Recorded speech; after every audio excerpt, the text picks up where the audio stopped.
Namaskar, Jai Shri Krishna. Manifesting text 29, text 30 and text 31 of chapter 13, Dhritarashtra quits home offers and to creation of Srimad Bhagavatam. Text 29. Evam Raja Vidurenanujjain Prajna Chakshura Bodhita Ajmeedha Chitva Sveshu Sneha Pashandradhimno Nisha Chakram Bhratru Sandara Shitadva. Thus Maharaj Dhritarashtra, the scion of the family of Ajamedha, firmly convinced by introspective knowledge Prajna, broke at once the strong network of familial affection by his resolute determination. Thus he immediately left home to set out on the path of liberation as directed by his younger brother Vidur. Lord Sri Chaitanya Mahaprabhu, the great preacher of the principles of Srimad Bhagavatam, has stressed the importance of association with sadhus, pure devotees of the Lord. He said that even by a moment's association with a pure devotee, one can achieve all perfection. We are not ashamed to admit that this fact was experienced in our practical life. Were we not favored by His divine grace, Srimad Bhakti Siddhanta Saraswati Goswami Maharaj, by our first meeting for a few minutes only, it would have been impossible for us to accept this mighty task of describing Srimad Bhagavatam in English. Without seeing him at that opportune moment, we could have become a very great business magnate, but never would we have been able to walk the path of liberation and be engaged in the factual service of the Lord under instructions of His divine grace. And here is another practical example by the action of Vidur's association with Dhritarashtra.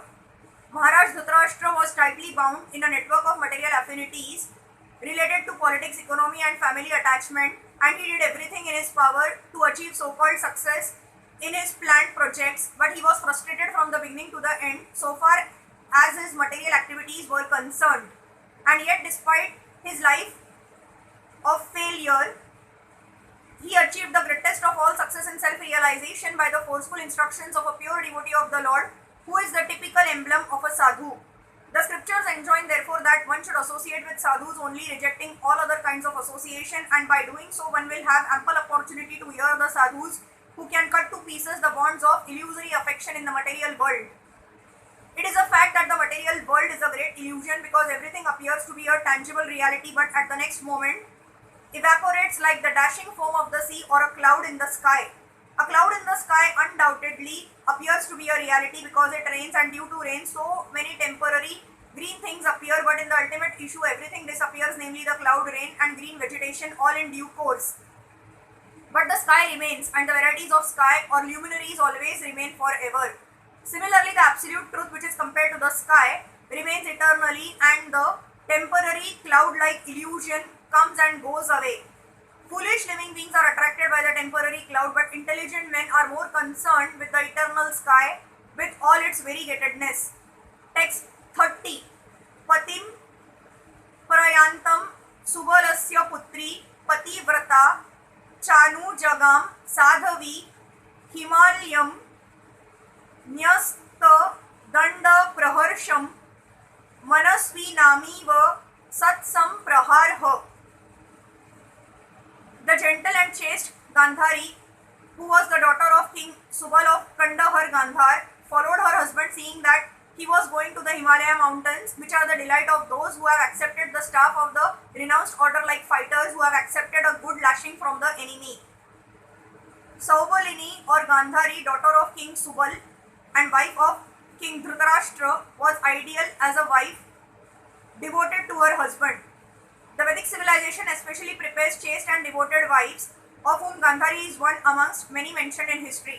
Lakshmiji Sita Devi was also a daughter of a great king, but she followed her husband Lord Ramachandra in the forest. Similarly, as a woman, Gandhari could have remained at home or at her father's house, but as a chaste and gentle lady, she followed her husband without consideration. Instructions for the renounced order of life were imparted to Dhritarashtra by Vidur, and Gandhari was by the side of her husband.